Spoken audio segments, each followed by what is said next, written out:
Aujourd'hui, on se retrouve, pour aborder la thématique de l'angoisse et plus particulièrement, comment réagir face à une crise d'angoisse et on propose un guide complet. Mais, pourquoi c'est un sujet dont tu as envie de parler? Parce que je le connais bien. J'ai moi-même fait, pas mal de crises d'angoisse, d'attaques de panique, pendant un certain nombre d'années. Ça a commencé, au lycée à peu près jusqu'à mes 30 ans et beh, j ce que je constate chez beaucoup de mes clientes, et ce que je faisais également, c'est que je le cachais. Il y a peu de gens qui étaient au courant. Comme si c'était un peu honteux, tu vois, de faire des crises d'angoisse, comme si c'était une marque de faiblesse. J'avais peur qu'on me juge, enfin, c'est vraiment, ce qui arrive assez fréquemment. Et donc c'était important pour moi de rappeler aujourd'hui qu'il y a beaucoup de gens qui font des crises d'angoisse, beaucoup plus qu'on ne croit et que c'est important d'en parler, que c'est en rien un signe de faiblesse, et que les causes, elles peuvent être multiples, hein. Ça peut être émotionnel, ça peut être, hormonal, énergétique, et quoi qu'il arrive, c'est important d'en parler. Comment ça se passe concrètement? Alors concrètement, la crise d'angoisse, elle va se décliner en 3 étapes. Tu as d'abord la montée, le pic et la descente. Donc sur les 2 premières étapes, on va avoir les symptômes physiques qui vont, s'enclencher, et qui vont augmenter progressivement. Alors en fonction des gens, c'est plus ou moins rapide. Ces symptômes peuvent être, multiples, hein. Tu as les palpitations, les difficultés à respirer, des sensations d'engourdissement et ça va vraiment jusqu'à une impression de mort imminente. Moi, je me suis vue à plusieurs reprises me dire: «Voilà, ma vie est terminée, je vais mourir» et bon, voilà. Donc c'est important de rappeler qu'on ne meurt pas d'une crise d'angoisse et que ça finit toujours, toujours, toujours par passer. Quand ça arrive, est-ce qu'il y a des choses à ne pas faire? Oui, déjà tu dois faire attention à ne pas hyperventiler, c'est-à-dire chercher à inspirer de grandes quantités d'air. Parce qu'effectivement, comme tu te sens en difficulté respiratoire, tu as tendance à aller chercher beaucoup d'air. Ça, c'est complètement contre-productif. Ça augmente la sensation d'angoisse et ça va te rajouter des symptômes comme les vertiges, par exemple. Donc ça, on ne fait pas. Ensuite, ce qu'il ne faut pas faire, c'est aller, écrire tes symptômes sur internet. Là, tu es sûr que tu vas te dire: «Je suis en train de faire une crise cardiaque» ou alors, tu vas te trouver une maladie grave. Donc ça, on ne fait pas, et en plus, tu vas trouver sans doute des protocoles de voilà, quand en cas de crise d'angoisse, faites ça, faites ci, en fait, ça va pas forcément te correspondre. Donc il faut être vigilant à ce qu'on regarde et aux informations qu'on va chercher. Et ensuite, je dirais ne pas se demander, à soi-même, de se calmer, hein, ou si c'est toi qui es en train d'assister à la crise d'angoisse de quelqu'un, ne pas aller dire, «Calme-toi», parce que si c'était possible, tu l'aurais déjà fait. Qu'est-ce que tu préconises? Alors, il faut savoir qu'il y a pas, un protocole, qui fonctionne pour tout le monde. Ça, c'est pas possible. On n'a pas tous, et toutes les mêmes systèmes internes et ça enfin, toutes les méthodes ne peuvent pas fonctionner pour tout le monde. Ce qui va fonctionner, pour tout le monde, c'est déjà de nommer ce qui est en train de nous arriver. Donc tu peux te dire toi-même à voix haute: «Voilà, je suis en train de traverser une crise d'angoisse». Ça permet à ton cerveau de comprendre ce qui est en train de se passer et des fois, ça peut aider à ne pas, partir trop loin et si tu es avec quelqu'un qui est en train de faire une crise d'angoisse, pareil, de pouvoir, nommer juste: «Voilà, tu es en train de faire une crise d'angoisse, ça va aller, je suis là». Ensuite, on peut dire qu'il y a 2 grands axes.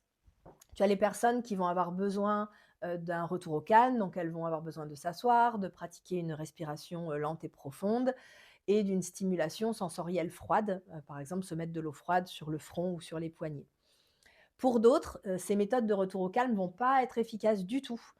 Elles vont pas fonctionner, elles vont même être contre-productives. Les personnes, elles vont s'angoisser encore plus. Donc pour ces personnes-là, il va falloir du mouvement. L'angoisse, en fait, c'est comme une énergie qui stagne dans ton corps et le mouvement du corps va aider à faire circuler à nouveau cet amas d'énergie, à le diffuser et finalement aider à le dissoudre complètement.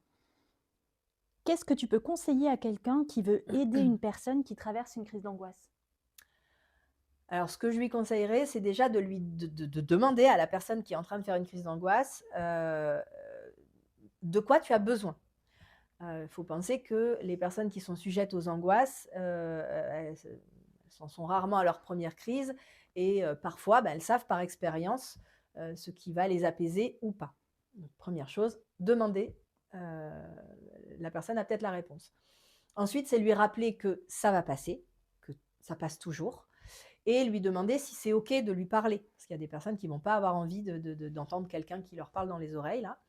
Et donc, si c'est OK de lui parler, il faut lui parler très calmement, de manière à ce qu'elle puisse s'apaiser et lui dire que voilà, les choses, tout va bien se passer, ça va finir par redescendre. Et ensuite, si elle est OK du coup pour qu'on lui parle, c'est de lui expliquer qu'elle peut essayer de respirer lentement, profondément. Et on peut essayer, si la personne accepte d'être touchée, de pratiquer du tapping. Donc le tapping, c'est venir taper tranquillement sur les genoux à un rythme lent et régulier, ou sur les épaules, ça marche pareil. Et en le faisant, nous-mêmes, on respire très calmement, et ça va permettre en quelques minutes au système nerveux de s'apaiser, et ça peut vraiment considérablement faire chuter le, le, le pic de l'angoisse. Est-ce qu'il y a quelque chose à faire une fois que la crise est passée?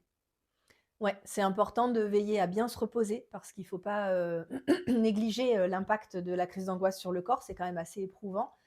Donc bien se reposer, bien s'hydrater, boire beaucoup, beaucoup d'eau, je précise. Et après un temps de repos, je préconise toujours d'aller marcher un petit peu, alors très tranquillement, mais remettre vraiment du mouvement dans le système. Ça peut vraiment aider le corps à assimiler ce qui vient de se passer et à pouvoir aussi changer de mode. Et ça peut être intéressant aussi d'écrire. Moi, je fais ça très souvent. C'est tenir un journal où on note un peu les ressentis et les pensées qui sont venues juste avant la crise d'angoisse, pendant, s'il y en a eu, et après. Parce qu'après coup, tenir ce petit journal, ça permet d'analyser un peu ce qui se passe, de comprendre ce qui peut déclencher les crises, ce qui les amplifie pendant la crise, les pensées qui peuvent amplifier ou qui peuvent calmer. Et pareil, à la redescente, on a des fois, le système nous envoie des infos aussi, et c'est important de ne pas les louper. Voilà, donc c'est important aussi que les personnes entendent tout ça. Et si vous êtes voilà, sujette aux crises d'angoisse ou à des états anxieux, voilà, on a fait un petit PDF avec la marche à suivre en cas de crise d'angoisse, que vous pouvez avoir sur votre téléphone tout le temps, parce que c'est vrai que sur le moment, c'est panique à bord, hein, par définition. Et c'est vrai que d'avoir un protocole avec, bon voilà, alors là, je fais ça, je fais ça, je fais ça, ça peut permettre à la crise de redescendre plus vite, de monter moins haut. Et ça peut permettre aux personnes aussi qui accompagnent quelqu'un en crise de savoir quoi faire. Donc, hop, on peut télécharger ça gratuitement dans le lien en dessous de la vidéo. Merci Alex. Avec plaisir.